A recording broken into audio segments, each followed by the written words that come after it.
Okay, I welcome to all of you to my channel. Okay, so today our topic of discussion and analysis would be secularism. As we all know, religion is part and parcel of every Indian's life, so it is very common to hear news regarding religion and the concept of communalism and secularism in the news. If we look at recent news,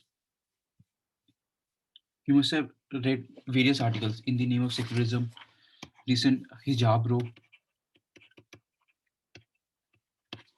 then how hijab is affecting the education system of Karnataka, then even it is spreading to Madhya Pradesh also. Then it has raised the question of can religion interfere in the personal life of the individual? Can interfere what to wear, eat? It has raised the question of such things. Then it is a then not just religion. It is also government. Government is interfering in the religious practices, what to wear. Then also affecting it is affecting the unity and diversity aspect. Students are being forced to wear uniform dress. Okay, then hijab row, how it is affecting. Then okay, so these are news. Then also you must have heard in the recent past various news like regarding namaz issue in Haryana, especially Gurugram. Government is trying to restrict the practice of namaz in Gurugram areas. Then in the past, then UCC issue in Uniform Civil Code related issues. It is a very old issue since 1950s. Then communal rights, you must have heard recent wing in West Bengal during 2019 general elections. Then Jallikattu issue in Tamil Nadu. Then also recently, yesterday itself, Haryana has passed anti-conversion bill. Even other states are toeing the line. All right. So these are the issues that we are frequently reading in the newspaper. So how are we supposed to analyze such news? So let's have a look at. Okay. Okay. So okay. So before starting, I request all the newcomers, new viewers, to check out the previous videos of newspaper analysis as they are really helpful to all of you. And I assure you all that you will definitely learn something from these videos. Okay. One more thing. Let's first analyze secularism topic from syllabus perspective. Secularism topic is especially mentioned in GS1 paper, society topic, and also under GS2. It is covered under preamble and fundamental right topic. Even it's a spillover communalism, communal rights related issues. It is covered under GS3 in security aspect. And even ethics we cover, religion and ethics topic we cover in ethics. Basically application of ethics. So one of the application of ethics is with respect to religion aspect. So this is so basically in the past also if you'll see UPSC has been asking question on in all these papers GS1 to GS2 GS3 GS4. In GS1 it has asked twice the question. First one was difference between Western concept of secularism and Indian concept of secularism. Then it has asked the question how how French people can learn from Indian secularism. This question was asked in I guess GS2. Then even society itself GS1 paper it has asked the question um, huh, government is interfering in the name of government is interfering in the religious practices in the name of secularism. So this has been asked the questions. We'll explore answers to all these questions through this analysis itself. Then in security, it can ask questions via hate speech. We are trying to through speeches we are trying to marginalize the minorities. Then even minorities is a very important topic under society. Then communal rights issues. Then social media posts is being used to affect the social harmony, secularism aspect, religion ethics. Okay, like very famous quote of uh, Gandhi. Gandhi says that religion and politics can't be separated. So you see, this is the one of the aspect in ethics we usually study. Okay. Even we ethics, even if you if you want to analyze from ethical point of view, basically aim of ethics is to build a good human, then ensure scientific temper, or you can say rationality. So when it comes to aspect of good human, even religion aspires or tries to achieve the goal of good human, like Gita, Quran, Bible, all want human to be good. But when it comes to this aspect, rationality, here there is conflict between ethics and religion, because religion mostly survives on the basis of blind faith. Not completely blind faith. Some practices are on the basis of rationality also, but some practices are based on blind faith. So here, religion and ethics comes into conflict. Okay, so I hope this is clear. Okay, so let's look at this basic part first of all. This can serve as your introduction part also in any of the question. Okay, so what is secularism? Secularism is nothing but it is a basic tenet of democracy. You must have read it clearly in preamble. It is clearly mentioned: "We, the people of India, having solemnly resolved to constitute India into sovereign, socialist, secular, democratic republic." So UPSC has asked the question on this also. Explain the terms attached to the word republic. So indirectly, it asked the question on secularism, democratic, republic. So it has asked. Okay, I had, I guess I referred to this question in a previous video also. What do you mean by republic video? Okay, so okay, and this word secularism in the preamble, it was added after 42nd constitutional amendment. So our constitution makers didn't added this word. It was added by 42nd Constitutional Amendment Act, and the manifestation of this ideal secular in the constitution is through articles 25 to 28. Okay, so article 25 to 28 basically talks about freedom of right to religion to both individual and collective community, individual and also whole community. Okay, so article 25 basically talks about right to freedom of conscience to propagate, profess and practice. Conscience basically means, it basically talks about our relation with man, our relation with God. So man and God relation. Okay, and we can have relation with our God in whatever way we desire. Like in our past, we used to have um, Brahmins used to dominate a relation between man and God, so they acted as a mediator.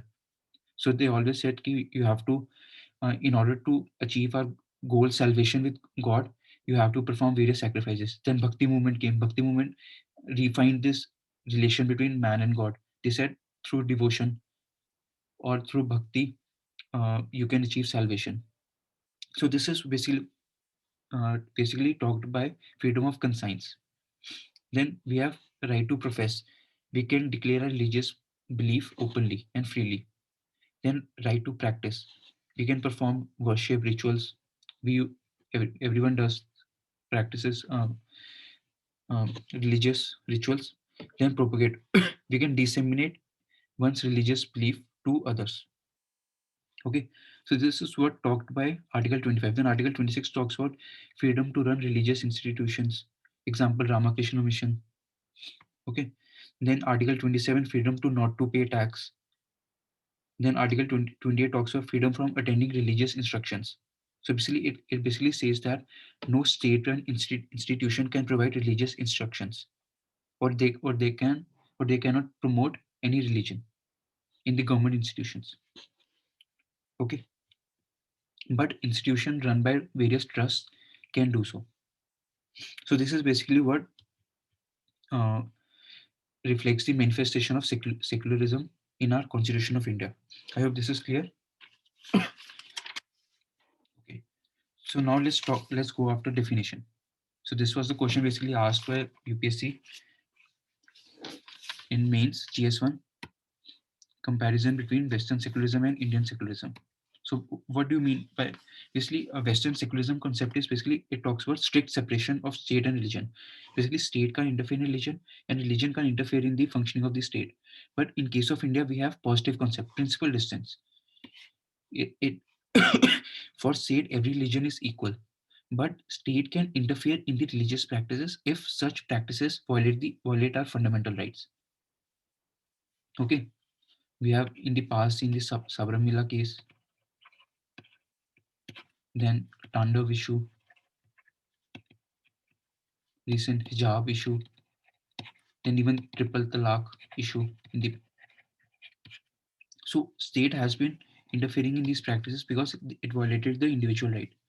Then Western secularism concept is based on neutrality. Basically, state is not concerned about the practices of religion. But in case of India, we have to ensure that every religion is practiced in fair manner, and for government, every religion is same. So non-discrimination attitude. The government cannot promote any religion. And origin of Western secularism concept is based on violence. So before 15th century, there was violent era in Western nations. Dark age came, then Renaissance, and through Renaissance, Protestant culture emerged. So through this emerged the concept of secularism. But in case of India, origin is based on non-violence. We have been practicing secularism since ancient times, like Ashoka's policy, Dhamma code,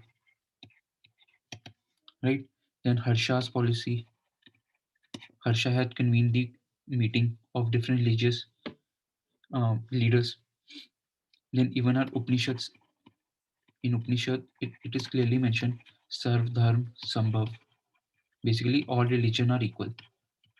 Even our uh, fa- a father of the nation, Gandhiji, used to practices this, and he propagated this ideal, Sarv Dharm Sambhav. Then, in medieval time, we found Akbar. Akbar promoted Ani Akbari. So, what we find, our Indian secularism concept is based on non-violent, and these examples you can use in essays also. See what I have done basically. I have just recalled the concepts that we have been studying in history and used it. I don't have to search anything outside the books. Everything is available in your books itself. We just have to analyze from the perspective of topics that are mentioned in the syllabus. Okay, so let's discuss in detail about the Indian concept of secularism. So basically, Indian concept of secularism is positive concept, and it is combination of three parts. So first part basically talks about relation between state and religion. So basically, it talks about concept of principal distance. Okay, so it means basically state and religion are separate, but state can interfere in religious practices on grounds of public order, morality, and health. Further, this was elaborated. This concept was basically elaborated recently. There was an article also. This was elaborated by Supreme Court in Shirar Mutt case. It, in this case, Supreme Court propounded the doctrine of essential practices. Okay, so this was on the basis of this, that earlier question I was referring to, interference by government in the religious practices in the name of secularism. Question that came in GS1 means. So basically, that question has to be answered on the premise of this doctrine. So basically, um, what this doctrine means basically, it introduced the concept of core and non-core practices. Core practices means which are essential for the survival of the religion. So court won't intervene those practices, but there are non-core practices also within the religion in which court can interfere if they violate the fundamental rights. So it includes non-core practices, basically includes management of institutions, rituals, practices, regulation of people, code of conduct. All right. So and to determine what practices are essential, which are not, Supreme Court have been relying on constitutional morality. This this word is so popular. This has been used by Supreme Court in almost all the cases in recent time, and UPSC has been asking question on this two times in GS4 and GS2. It has asked twice. Then it can rely on religious texts. If some religious text mentions that ritual practice, then that means it is a uh, essential practice of the religion. Then behavior of followers. Then comes doctrine of precedence. Basically, it talks about whether practice existed at time of origin of religion. If religion came first, then practice came. That means that practice may or may not be essential practice of religion. But if practice came first, then religion.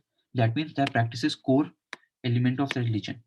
And on the basis of this doctrine of precedence, Supreme Court in Anand Margi case, it said Tandav is not essential practice of Anand Margi communities because Anand Margi communities based religion came first and Tandav practice emerged later. So, as per the doctrine of precedence, it is not an essential practice. Then similarly, in Ismail Faruqi case, Supreme Court gave verdict that mosque is not essential practice. So namaz can be offered anywhere in open. So this has been the recent issue. So namaz offering in Haryana. So you have to analyze from this case point of view. Right. This was the first aspect of definition of Indian concept of secularism. I hope this much is clear. All right. So now comes second concept. Second concept basically talks about equality. It is further subdivided into two: inter-community harmony and within the group. Within the group, many people are individuals are present.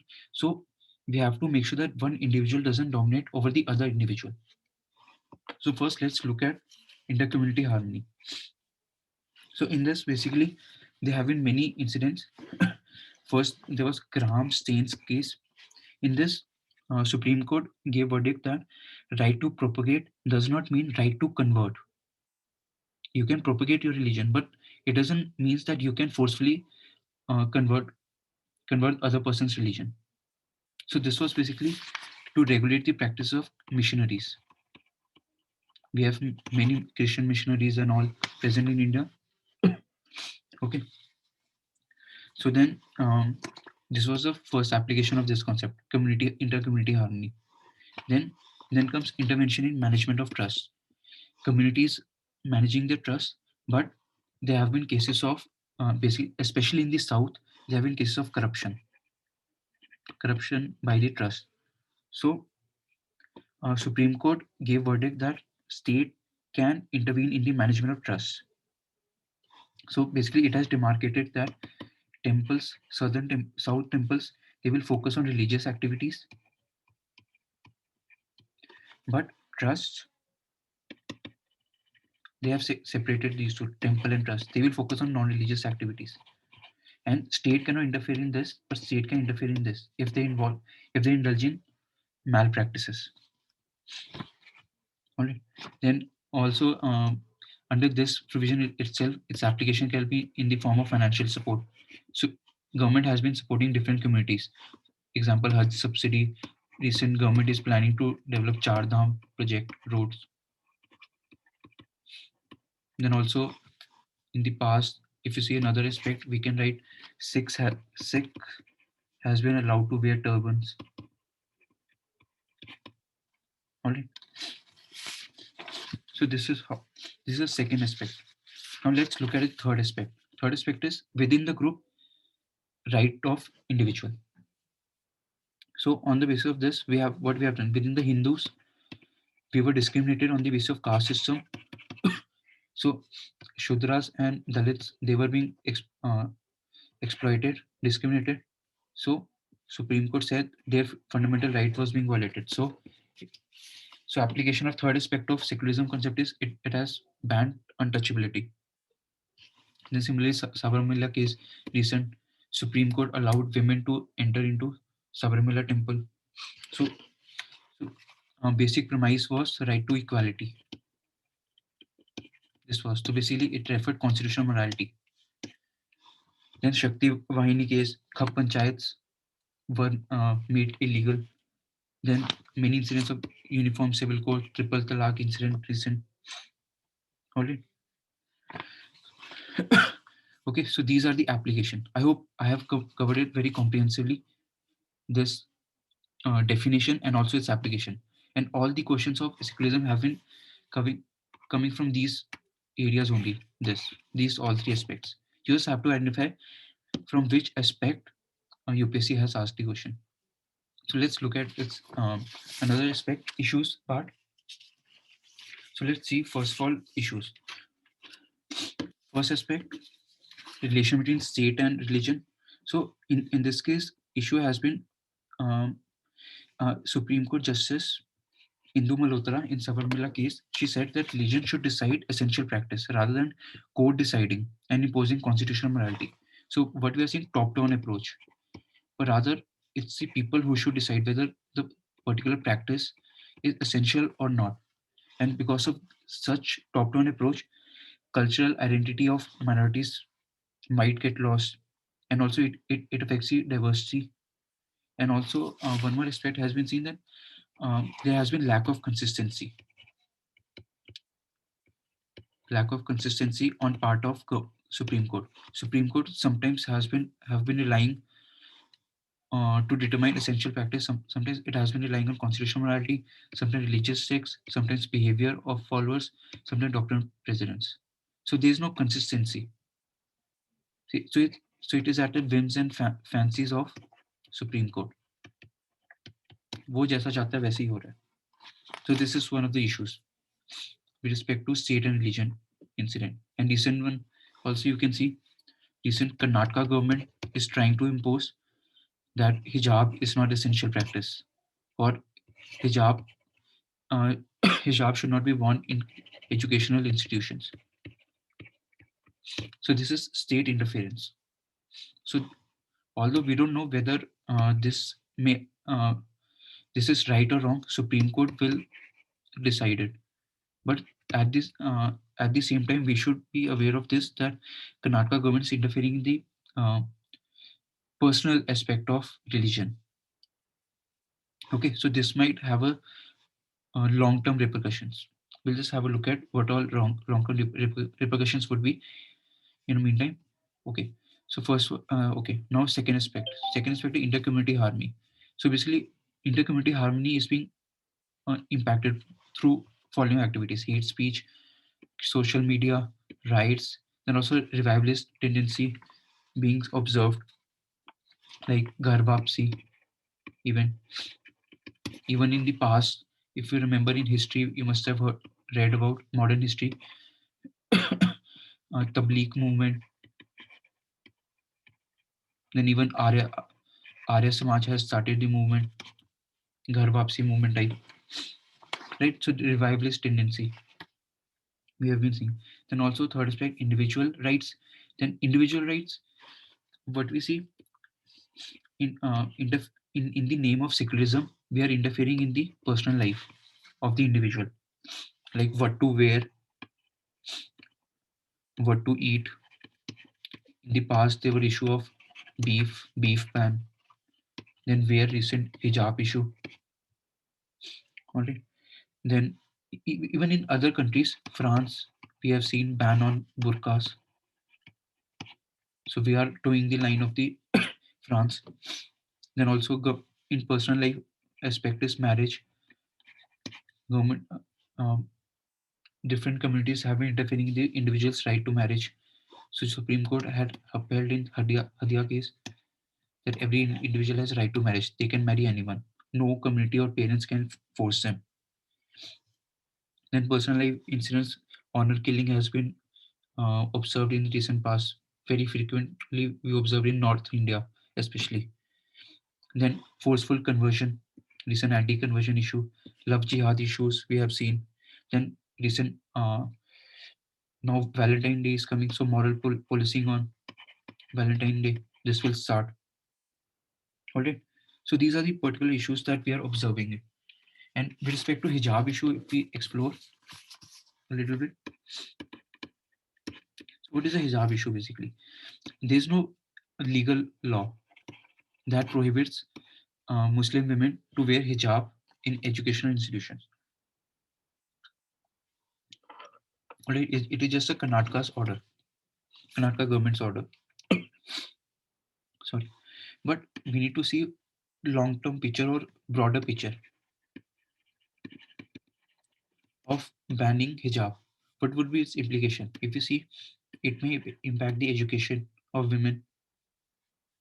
Then further, it will impact the women empowerment.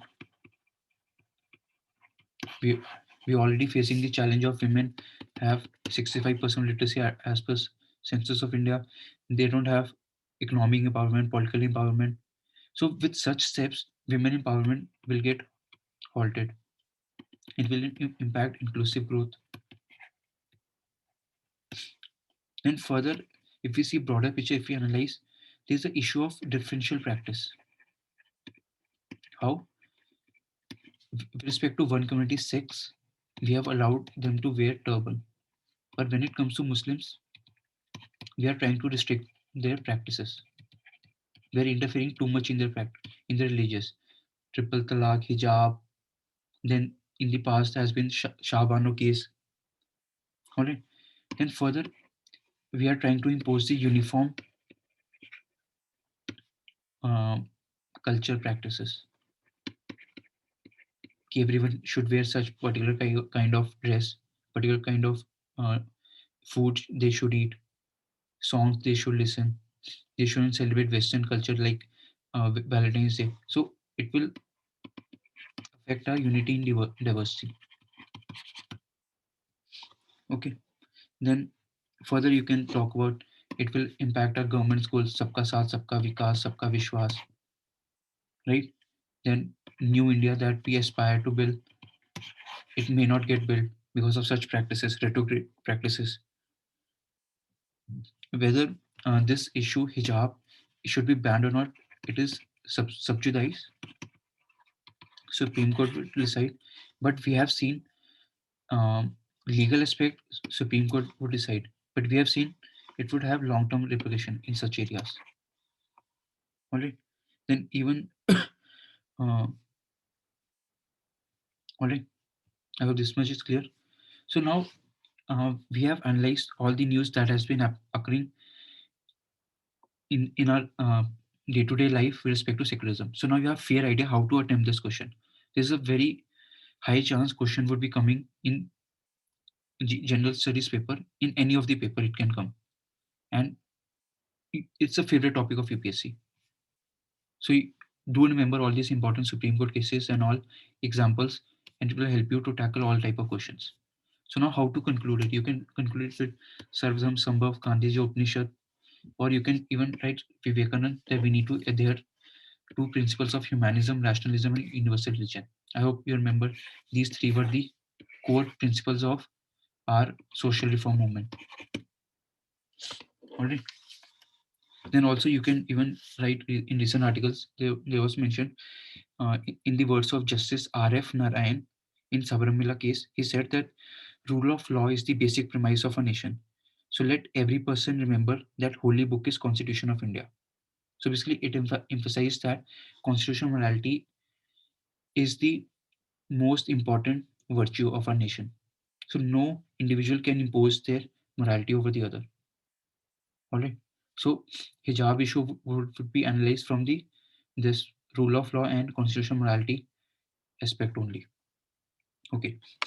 So well, we have covered secular topics precisely and comprehensively. I hope you all must have learned new things and were able to analyze the current news appropriately as per the demands of the UPSC and as an future civil servant. Okay.